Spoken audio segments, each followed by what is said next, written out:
Hello বন্ধুরা, আবারও চলে এলাম কনভারসেশনের ইংরেজি ভাষার আদব কায়দার ক্লাসের পরবর্তী অংশ নিয়ে। চলেন শুরু করি। নাম্বার ১, আপনি ঠিকই ধরেছেন অথবা ঠিক তাই বোঝাতে বলতে হয় এক্স্যাক্টলি। নাম্বার ২, আপনি ঠিক ধরেছেন এই কথাটা আরও জোর দিয়ে অবশ্যই অথবা সুস্পষ্টভাবে ঠিক হলে অবভিয়াসলি বলতে হয়। নাম্বার ৩, কাউকে কোনো উপহার দেওয়ার সময় অথবা কাউকে স্বাগত জানানোর সময় উইথ গ্রেট প্লেজার বলতে হয় এবং জবাব দিতে অন্য পক্ষকে থ্যাংক ইউ বলতে হবে।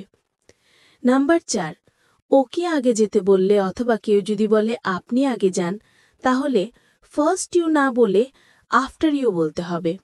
নাম্বার ৫, আপনি একেবারে ঠিক বলেছেন হলে ইউ আর অ্যাবসলিউটলি রাইট বলতে হবে। নাম্বার ৬, আপনি খাঁটি কথা বলেছেন বোঝাতে ইউ আর পারফেক্টলি রাইট বলতে হবে।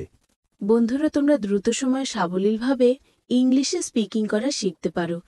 আরও সুন্দর ও নতুন ভিডিও আপলোড করার জন্য সাবস্ক্রাইব করে ফেসবুক, হোয়াটসঅ্যাপ, মেসেঞ্জার তোমার ফ্রেন্ড লিস্টে থাকা বন্ধুদের দেখার জন্য শেয়ার করে আমাদেরকে উৎসাহ দেওয়ার অনুরোধ করছি। Thank you very much.